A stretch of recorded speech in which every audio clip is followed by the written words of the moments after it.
Nessa segunda parte aqui, que a gente fala de pilha de protocolos de comunicação, a gente vai ver algo que é muito mais aplicado agora naquela computação de pacotes, que é dentro daquela infraestrutura, cada uma daquelas centrais ou cada um daqueles dispositivos comunicantes que estão no meio, ele tem que se entender e saber como enviar, como transportar aqueles pacotes, tanto identificar o destino, quanto até mesmo identificar a prioridade ou o conteúdo daquele pacote.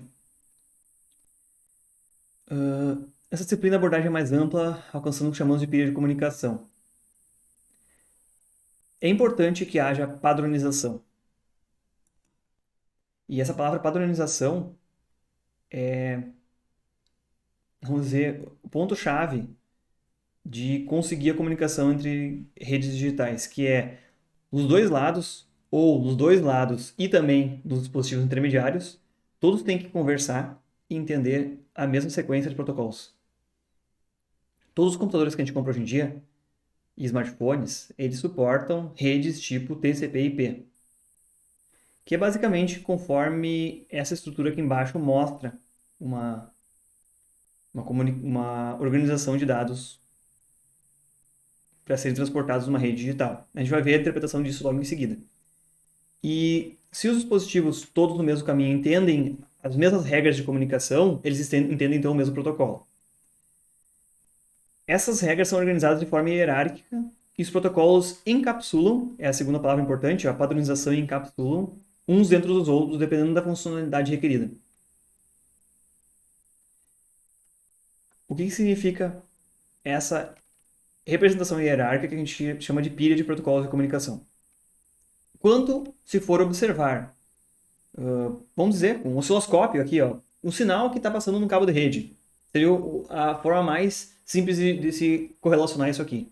Se eu botar um osciloscópio num cabo de rede, pegando dois fios de um mesmo par, a gente vai estar vendo o que está aqui na base da pirâmide, da pilha aqui embaixo, que são a interface física, o que realmente, como os sinais, os dados são representados dentro do meio de comunicação.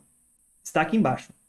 Aqui embaixo, a camada mais de baixo, ela define qual o nível de tensão, quanto tempo dura um pulso naquele cabo de comunicação, quanto tempo tem que dar intervalo entre um pacote e outro, qual o nível de tensão máximo e mínimo que ele suporta, qual a atenuação que o cabo pode gerar de acordo com o comprimento dele e qual o comprimento máximo, então eu posso usar um tipo de cabo.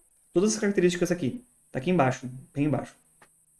Essa camada de enlace aqui, começa em link aqui, ela já mostra, ela já abstrai as características de quais são os sinais elétricos, mas ela já representa na forma de, ela chama de um início do pacote chamado de cabeçalho, header, que diz todo pacote deve iniciar enviando a sequência 55, deixa eu lembrar agora, 55AA, depois deve vir um número tal, depois deve vir o número tal que indica o protocolo Ethernet, depois deve vir um endereço de origem, um endereço de destino, depois devem vir os dados sendo transportados.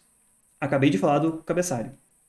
Dados sendo transportados e ao final do pacote, os últimos bits transferidos devem conter tal e tal informação, que é chamado rodapé, footer.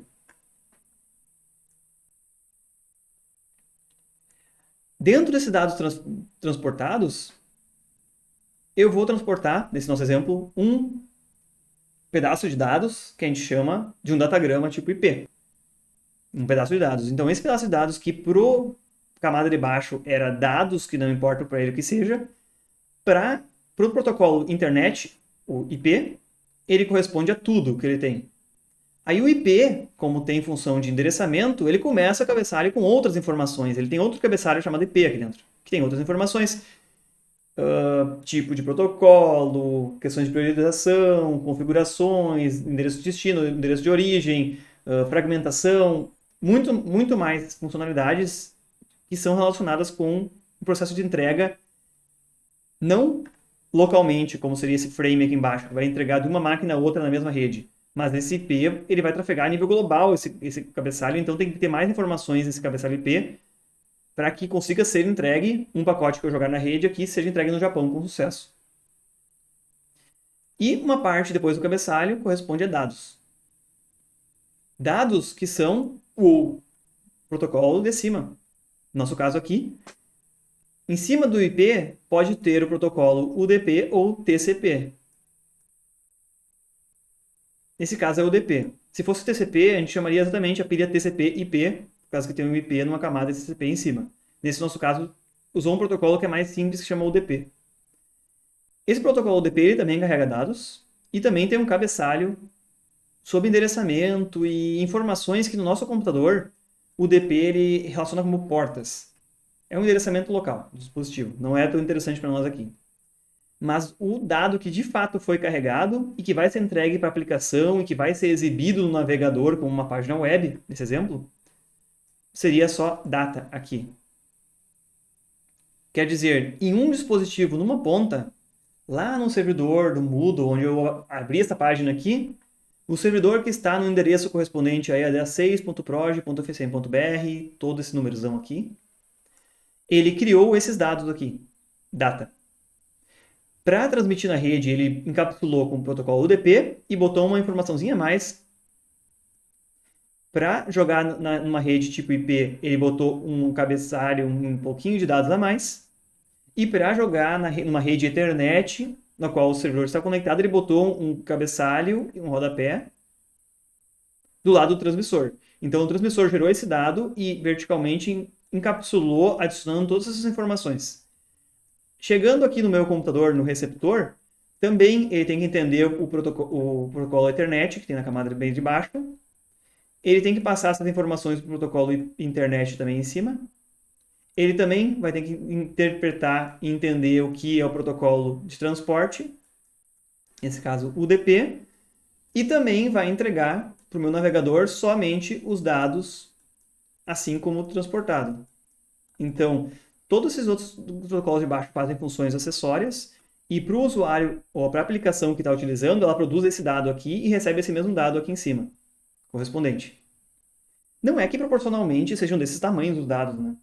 Não significa que eu tenho realmente uma unidade de dado e uma unidade de cabeçalho. Eu posso ter 20 bytes de dados e 2.000 bytes de dados. Desculpe. 20 bytes, um pouquinho mais de cabeçalhos e 2.000 bytes de dados. Esse cabeçalho está aqui só para conduzir o caminho desse pacote na rede. Mas isso se chama, esse conceito, então, de encapsulamento de informação. A comunicação tem como objetivo o transporte de dados. A mensagem é construída para carregar os dados até um ou vários destinos. A mensagem contém mais dados do que aqueles aparentemente transportados, efetivamente transportados, perdão.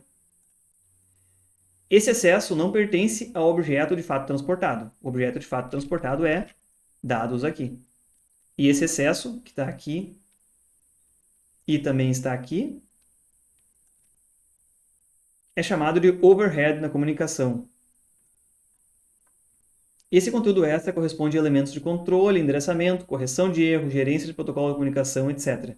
Nessa classe estão comumente cabeçalhos e rodapé, informação dos diversos protocolos da pilha de comunicação, como nesse exemplo de baixo. Então, desde o início, a gente tem que entender que aquilo que realmente vai trafegar no nosso cabo, se a gente fosse observar, está aqui embaixo, e aquele dado útil, de fato, está com uma fração desse dado transportado. Nesse caso, somente o bloco verde contém dados de interesse para a aplicação. O restante são bytes com funções diversas, pertencentes somente à própria rede e seus protocolos. Agora vem a chave para vocês resolverem a tarefa de hoje. Assim, a taxa de dados efetiva de comunicação é menor do que a taxa observada no meio físico, ou que está aqui embaixo, no cabo, camada inferior na pilha da figura. Mais importante ainda é entender que as camadas desta representação indicam o tipo de funcionalidade que é realizada e os dados são entregues para as camadas abaixo são interpretados e recebidos no destino por uma camada no mesmo protocolo. Quando eu fiz essa representação que ao lado aqui teria o dado como é recebido no receptor aqui, é importante que chegue o mesmo dado que foi transportado no receptor e o receptor também tem que saber interpretar os mesmos protocolos e todas as camadas equivalentes que o transmissor utilizou. Senão, ele simplesmente vai descartar aquilo por não entender o protocolo. Mas, então, o conceito aqui fundamental é entender que encapsulamento é isso, que os diversos protocolos adicionam informações a mais, que a gente vai ver em detalhes do que elas representam nas próximas aulas, e que é necessário a compatibilidade entre o transmissor e o receptor e até mesmo nos dois sentidos para transporte de dados de forma efetiva. Eu vou abrir aqui embaixo o meu software de captura de pacotes aqui, que ficou como uma das tarefas vocês instalarem esse software inclusive, que é um software aqui. Eu vou parar a aquisição e comecei a aquisição de novo. Acabei de adquirir alguns pacotes circulando na rede aqui. Vários pacotes circulando em uma fração de segundo que eu parei aqui. Então eu parei num pacote aqui, o índice 290. Eu vou subir essa lista daqui, só para mostrar o que esse pacote contém. Eu vou clicar em cima de dados aqui, e ele destacou aqui embaixo que num pacote de comunicação, eu vou correr aqui para baixo, bem longe, tudo isso que está destacado aqui são dados carregados por esse pacote de fato. Eu cliquei em Data aqui. Corresponde àquela caixinha verde que a gente estava vendo anteriormente aqui. Se eu clicar aqui em cima, bem de cima, ele seleciona todos os dados que estão embaixo. Bem clicando em cima aqui. Que ele chama de frame. Frame é o oposto, é toda essa caixa aqui de baixo. Se vocês forem observar, esse pacote não tem informação de nível de tensão, ou nível de corrente, ou tipo de cabeamento que tem aqui embaixo. Porque, de fato, eu já capturei ele na primeira camada que está dentro do meu computador. Eu não tenho essa informação, eu teria que botar um osciloscópio para ver quais são as tensões que surgem aqui.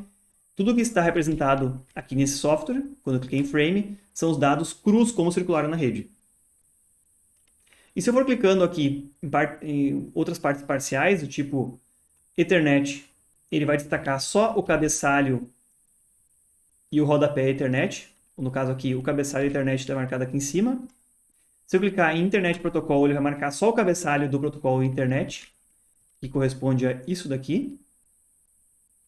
E se eu clicar no próximo, lá ele vai destacar o correspondente a esse cabeçalho aqui de cima. O que eu estou fazendo é clicando para mostrar o que dentro dos dados corresponde a cada um desses overheads ou desses cabeçalhos aqui.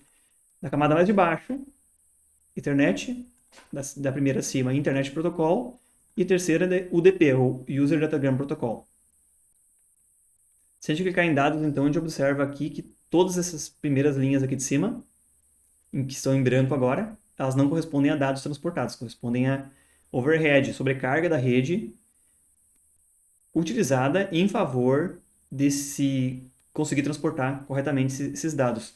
Se a gente fosse voltar isso aqui e comparar com a rede de correio mesmo, isso aqui seria simplesmente a informação que eu boto do lado de fora do envelope com destinatário e remetente. Seria todos esses cabeçalhos aqui. E o que está dentro da carta, de fato, é o dado, né? Data aqui. Mas então vocês conseguem ver que, se a gente marcar aqui e for observando em detalhes, enquanto que o frame, que é todos os dados recebidos, tem 1.213 bytes, on wire, que ele fala aqui, no cabo, não seria no fio, 1.213 bytes foram enviados e estão circulando pelo meu cabo aqui. 1.171 bytes, de fato, são dados transportados. Essa diferença entre eles é o que a gente chama de overhead, ou sobrecarga adicional, para que esse pacote seja transportado com sucesso ao longo da rede.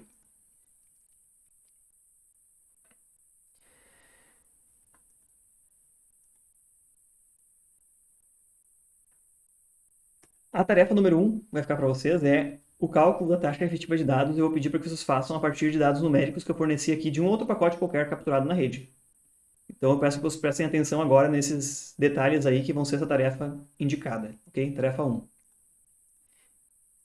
E a tarefa 2 vai ser, de fato, instalar esse próprio software de captura de pacotes que a gente vai usar em próximas atividades nas próximas aulas. O último tópico da aula vai ser, então, essa partezinha específica sobre vazão, cálculo de vazão ou taxa de dados.